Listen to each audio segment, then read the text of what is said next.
ಕರ್ನಾಟಕದ ಒಂದು ಸಣ್ಣ ಹಳ್ಳಿಯಲ್ಲಿ ಜನಿಸಿದ್ದ ರಾಘವನು ಬಾಲ್ಯದಲ್ಲೇ ಅನೇಕ ಸವಾಲುಗಳನ್ನು ಎದುರಿಸಿದ್ದ.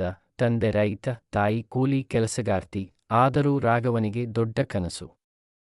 ಒಂದು ದಿನ ನಾನು IAS ಅಧಿಕಾರಿಯಾಗಬೇಕು ಎಂಬ ಗುರಿ ಅವನ ಮನದಲ್ಲಿ ಬೆಳಕು ಹಚ್ಚಿತ್ತು. ಶಾಲೆಗೆ ಹೋದಾಗ ಅವನು ಪುಸ್ತಕಗಳ ಕೊರತೆಯಿಂದ ಬಳಲುತ್ತಿದ್ದರೂ ಗುರುಗಳ ಮಾರ್ಗದರ್ಶನ ಮತ್ತು ತನ್ನ ದೃಢಸಂಕಲ್ಪದಿಂದ ಯಾವಾಗಲೂ ತರಗತಿಯಲ್ಲಿ ಮೊದಲ ಸ್ಥಾನದಲ್ಲಿದ್ದ.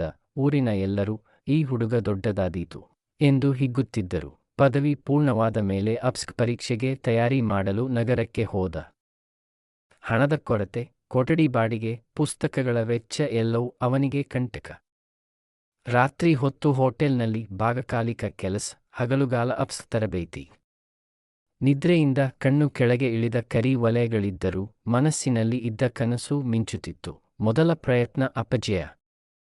ಎರಡನೇ ಪ್ರಯತ್ನ ಮೇನ್ಸ್ ಮಾತ್ರ ತೇರ್ಗಡೆ.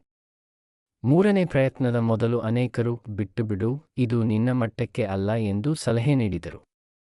ಆದರೆ ರಾಘವ ಅವರೆಲ್ಲರ ಮಾತುಗಳನ್ನು ಮೌನವಾಗಿ ಕೇಳಿ ಮತ್ತೆ ಪುಸ್ತಕಗಳತ್ತ ಮುಖ ಮಾಡಿದ. ಮೂರನೇ ಪ್ರಯತ್ನದ ಫಲಿತಾಂಶದ ದಿನ ಕಂಪ್ಯೂಟರ್ ಸ್ಕ್ರೀನ್ನಲ್ಲಿ ಅವನ ಹೆಸರು ಕಂಡಾಗ ಕಣ್ಣೀರೇ ಹರಿದು ಬಂತು.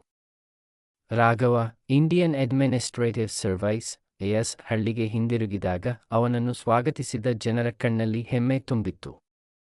ತಂದೆ ತಾಯಿಯ ಕಣ್ಣು ನೀರಿನಲ್ಲಿ ಸಂತೋಷ ಮಿಂಚಿತ್ತು. ರಾಘವನು ಹೇಳಿದ ಮಾತು, ಪರಿಶ್ರಮ ಮತ್ತು ನಂಬಿಕೆ ಇದ್ದರೆ ಕನಸುಗಳು ನಿಜವಾಗಲೇಬೇಕು.